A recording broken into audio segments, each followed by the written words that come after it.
Hola amigos, traemos un impresionante artículo de Thierry Meilland, periodista de la red Voltaire, que nos da un esquema esclarecedor de lo que está aconteciendo prácticamente alrededor del mundo con respecto a la tensión mundial. Se titula Estados Unidos declara la guerra a Rusia, Alemania, Países Bajos y Francia. Thierry Meilland. La lucha de Estados Unidos por mantener su hegemonía mundial ha pasado a su tercera etapa. Debido a la extensión de la OTAN hacia el este, lo cual viola el compromiso contraído por Occidente de abstenerse de desplegar armamento estadounidense en Europa Central, Rusia, obligada a garantizar la defensa de sus extensas fronteras, se ve directamente amenazada. En violación de los compromisos contraídos al término de la Segunda Guerra Mundial, Washington instaló en Kiev al actual régimen de los nacionalistas integristas, simplemente neonazis en la terminología del Kremlin. Los nacionalistas integristas prohibieron a sus compatriotas rusoparlantes hablar su lengua materna, el ruso, los privaron de servicios públicos y finalmente bombardearon sin descanso a los del Donbass. Al cabo de 8 años de matanza, Rusia ya no tuvo otra opción que iniciar una intervención militar para poner fin al calvario de las poblaciones rusoparlantes. La tercera fase de la intervención silenciosa de Estados Unidos es la imposición de un cambio en el aprovisionamiento energético de todos los países de Europa Occidental y de Europa Central. Precisamente el mismo día de la puesta en marcha del gasoducto del Báltico, los dos gasoductos Nord Stream fueron puestos fuera de servicio mediante sabotajes realizados con explosivos y también se interrumpió el mantenimiento técnico del Turkish Stream. La voladura parcial de los gasoductos Nord Stream y Nord Stream 2 es el mayor acto de sabotaje de toda la historia, y es un acto de guerra contra Rusia, pero también contra Alemania, por ser estos los países copropietarios, el 51% de Rusia y el 30% de Alemania, que más recursos invirtieron en esas infraestructuras de colosal envergadura. Pero es también un acto de guerra contra los demás socios, que son los Países Bajos con un 9%, Francia con un 9%. Y sin embargo, los estados occidentales perjudicados que acabamos de mencionar guardan silencio. Para realizar los atentados contra los gasoductos Nord Stream y Nord Stream 2, fue probablemente necesario el despliegue de submarinos en las zonas ya identificadas por las potencias de la región. Oficialmente no hay indicios en el sentido policial de la expresión, pero las cámaras de vigilancia, en este caso los dispositivos de sonar, ya hablaron. Los estados interesados saben con certeza quién es el culpable. Si no reaccionan serán borrados del mapa, políticamente hablando. Pero también es posible que estén preparando en secreto algún tipo de reacción que los convertiría en verdaderos actores políticos cuando se decidan a concretarla. Los franceses deben recordar la intentona de golpe de estado militar que estremeció a Francia en 1961 y los subsiguientes intentos de asesinato contra el presidente Charles de Gaulle. El propio de Gaulle fingió creer que los atentados contra su vida eran cosa de las OAS, la Organización del Ejército Secreto, siglas en francés, que se componía de franceses contrarios a la independencia de Argelia. Pero el ministro francés de Exteriores de la época, Maurice Coupe de Morville, mencionó públicamente el papel del Opus Dei español y de la CIA estadounidense en la organización y financiamiento de aquellos intentos de asesinar a de Gaulle. Este último ordenó entonces que se abrieran investigaciones, identificó a los traidores, reorganizó la policía y al ejército franceses y 5 años después sacó a Francia del mando integrado de la OTAN y dio a esta unas últimas 2 semanas para cerrar su sede, que estaba precisamente en París, y trasladarla a Bélgica. Y además dio a ese bloque bélico plazos un poco más largos, pero bien definidos, para concretar el cierre de las 29 bases militares que tenían en suelo francés. Posteriormente, el presidente de Gaulle realizó una serie de viajes al extranjero, durante los cuales denunció repetidamente la hipocresía de Estados Unidos, principalmente la guerra de Vietnam. Francia se convirtió así nuevamente en una potencia faro en materia de relaciones internacionales. Aquellos hechos nunca fueron explicados claramente a la opinión pública, pero todos los responsables políticos de aquella época pueden confirmarlos. Después de la disolución de la Unión Soviética, Estados Unidos elaboró una redistribución del mundo que modifica radicalmente las relaciones internacionales, con derrocamientos de gobiernos y el inicio de guerras, para imponer determinadas rutas al transporte de recursos energéticos. Esa fue la principal actividad del vicepresidente estadounidense Al Gore durante 8 años, bajo la administración Clinton, y a eso mismo se dedica hoy Amos Hochstein, como consejero especial del presidente Joe Biden. Basta recordar la guerra de Transnistria, un intento americano de apoderarse de un nodo de gasoductos, y la posterior guerra de Kosovo para construir el octavo corredor, una vía de comunicación a través de los Balcanes, y ya tenemos sobre la mesa las demás piezas del rompecabezas. Resulta especialmente difícil discernir a fondo la gravedad de la catástrofe que acaba de caer sobre la Unión Europea y que muy probablemente va a causar su derrumbe económico. Esa comprensión se hace todavía más difícil porque la Unión Europea ha tomado por sí misma varias de las decisiones que van a llevarla a la quiebra. Hasta el 26 de septiembre del 2022, Rusia todavía era el principal proveedor de gas de la Unión Europea. El gas ruso seguía llegando a la Unión Europea por el gasoducto Brotherhood a través de Ucrania, por el Nord Stream o por el Turkish Stream. Estados Unidos, que supuestamente garantiza la seguridad de la Unión Europea, acaba de cortar esas 3 vías de aprovisionamiento.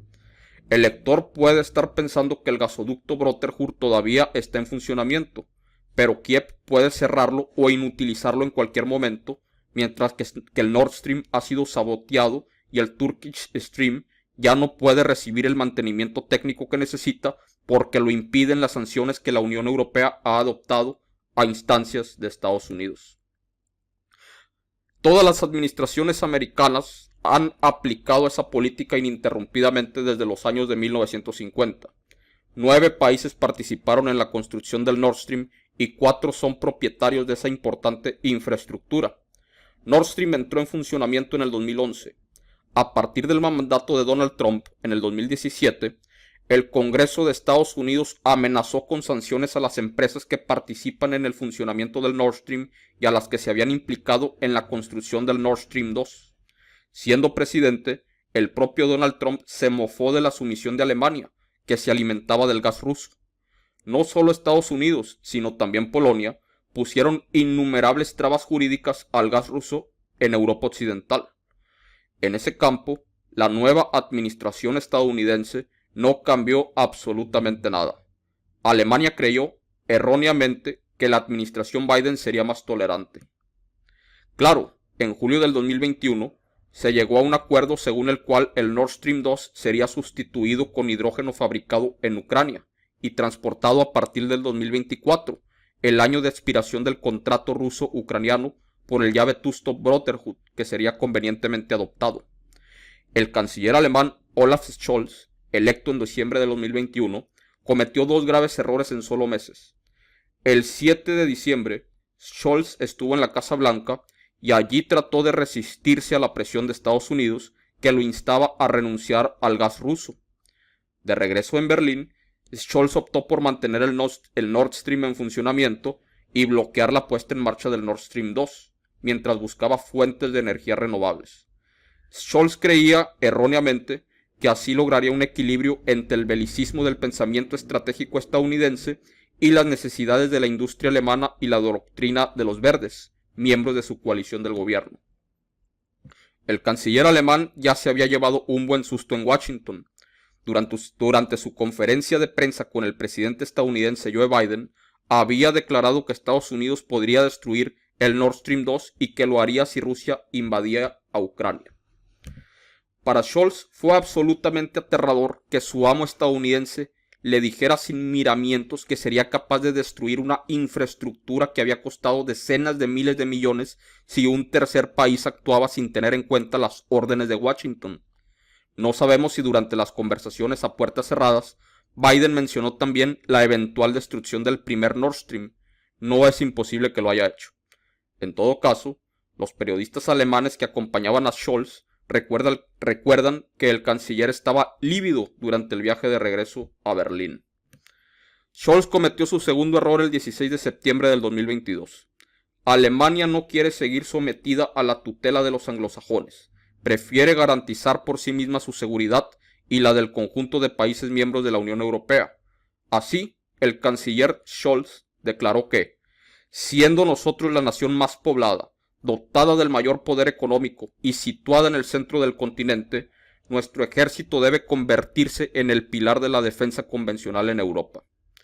Al precisar que hablaba solo de defensa convencional, el canciller Scholz creía que estaba evitando herir la susceptibilidad de su vecina Francia, única potencia nuclear de la región de la Unión Europea, pero no se daba cuenta de que estaba violando la doctrina de los discípulos de Leo Strauss, los straussianos de Estados Unidos, imaginándose poder escapar al protectorado militar estadounidense.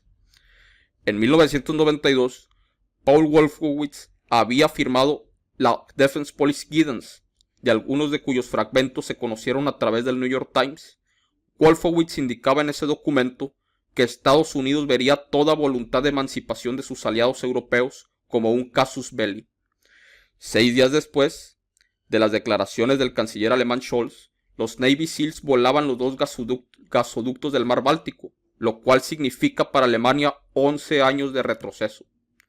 Solo horas después del sabotaje contra el Nord Stream y el Nord Stream 2, el presidente de Polonia, el primer ministro de Dinamarca y el ministro de Energía de Noruega inauguraban con bombo y platillo el gasoducto Baltic Pipe, que no tiene ni remotamente la misma capacidad que los Nord Stream, pero bastará para marcar el cambio de época.